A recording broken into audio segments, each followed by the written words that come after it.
Well, hi there, friends. Good morning, and thanks so much for joining us on this Wednesday morning here on Up with KREM. I'm Channing Curtis. And I'm Tim Pham. It's going to be a hot Wednesday. Oh my goodness. Get ready.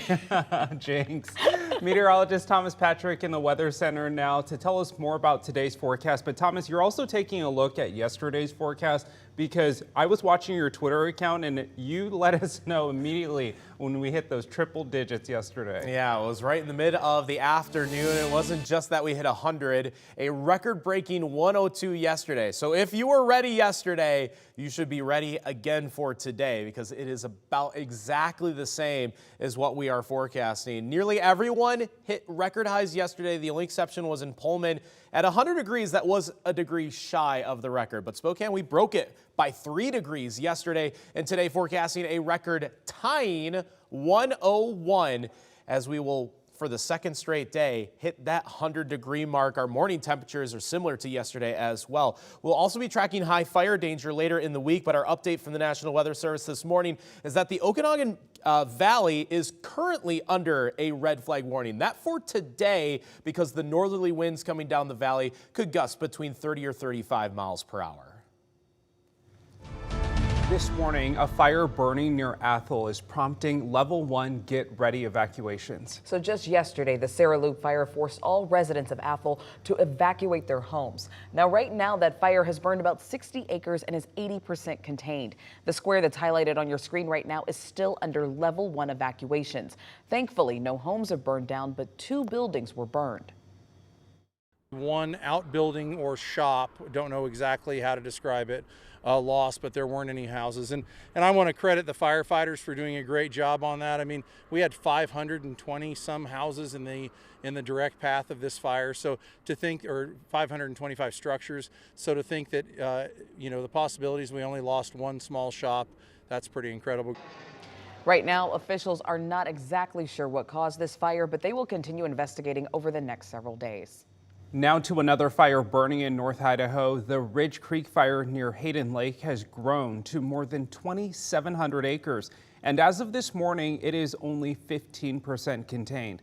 Level 1 evacuations remain in place for the area of Bunko Road and Hayden Lake. Meanwhile, back here in Washington State this morning, the Spokane Fire Department working to reduce wildfire risk for the city.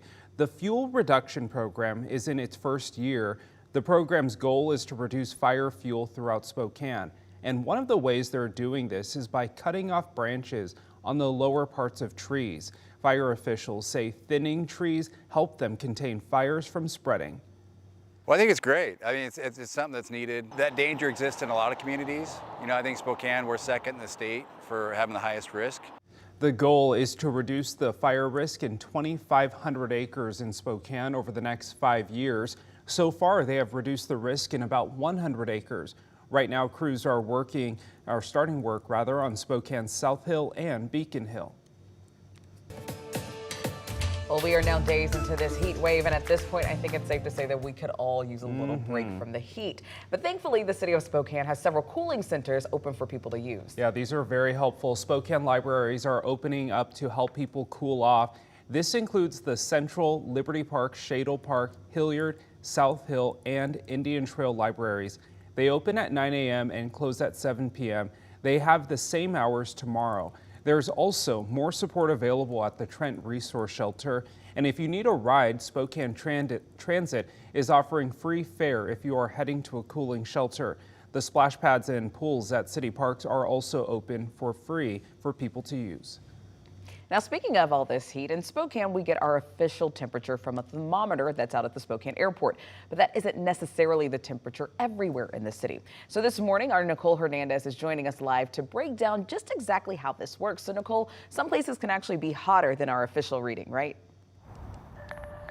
Yeah, that's right, Channing. So the same way that some places in our city and our surrounding region get more snow in the winter than our official reading, the same thing happens with summer. Some places, like downtown specifically, end up a few degrees hotter than our official temperature reading. So I ended up talking to the National Weather Service about why that happens. Considering that the airport is about 400 feet higher than downtown, most likely the temperatures are warmer as you get downtown than up in the higher elevation there. And so that could be sometimes 2 or 3 degrees every day. So on top of elevation differences, the amount of concrete, asphalt, and buildings can also make a difference in the heat. Take a look at this map here. It's a heat study Gonzaga did last summer. They found certain neighborhoods are heat islands with more extreme temperatures on hot days. The spots that get particularly hot are downtown, East Central, and between Audubon and Garfield. Concrete's heating up a lot more than, say, soils and grasses. And so that's kind of your idea of the heat island. And now so you have all this heat in a small area, and it can help, push those temperatures warmer, even the same conditions with different vegetation around it. So now what's interesting is 100 years ago, Spokane's official temperature reading actually came from downtown Spokane. So we can look at some of the numbers historically to see how this actually plays out. When you average out the 30 years from 1880 to 1946 for July, August, and September, in downtown the average high temperature was 79.9 degrees. That's just 0.2 degrees higher than those same months in the 30 years from 1947 to 2013 at the airport. That average is 79.7. So when averaging it out over time, not all that significantly different. But when you look at the numbers specifically during heat waves, we start to see the difference. Downtown reached 100 degrees 62 times, whereas the airport only reached 100 degrees 53 times in their separate 30-year spans.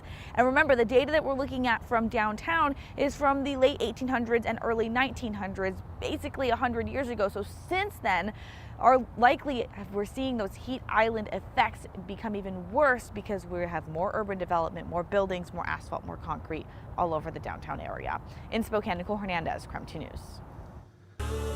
It is just about 6:08. Let's take a look at your morning rush. More news in less time. This morning, an investigation into a deadly crash in Lincoln County. Washington State Patrol reports a woman was driving northbound on State Route 35 when she veered off the road and crashed into a power wire. Now, the woman is from Fruitland. She died at the scene. Her passenger was seriously hurt in the crash and was airlifted to Sacred Heart. Neither was wearing a seatbelt. New for you this morning, there is a fire burning in the Lucky Friday mine in Mullen. Mine officials telling us they first saw smoke coming out of one of the mine shafts on Sunday. No one was in the mine when the fire started. Right now, all operations at the mine are on pause. Meanwhile, the cause of the fire is still under investigation this morning. A new Washington state law is now helping truckers with a very basic need, using the restroom. Business owners that rely on drivers for either shipping or receiving must now allow drivers access to restrooms just like any other employee. Washington is the first state to ensure restroom access. Truckers say the law makes their job safer, will speed up delivery times, and improve morale. That is a look at your morning rush. It's 6:09 right now, and weather-wise already a very warm start to the day. Expecting a second straight day in the triple digits for most of the inland northwest. But as we look at current temperatures, I do want to point out that Omak is at 82 degrees. It's 6 o'clock in the morning, and I never saw the temperature dip below 80. If that's the low temperature for the day, we know we are in for yet another scorching hot day. It was 109 in Omak yesterday, forecasting 105 for today, and it's Spokane at 101. That would also tie our record high for this date, August 16th. We're also seeing quite a bit of smoke and haze in the atmosphere, but the only location seeing unhealthy air quality is up in Okanagan County. So areas like Winthrop and Omak are reporting unhealthy air quality this morning due to the sourdough fire. We'll have the latest on when the fire danger will be at its highest later on in the week. Your full forecast is in just a couple minutes. Stay with us.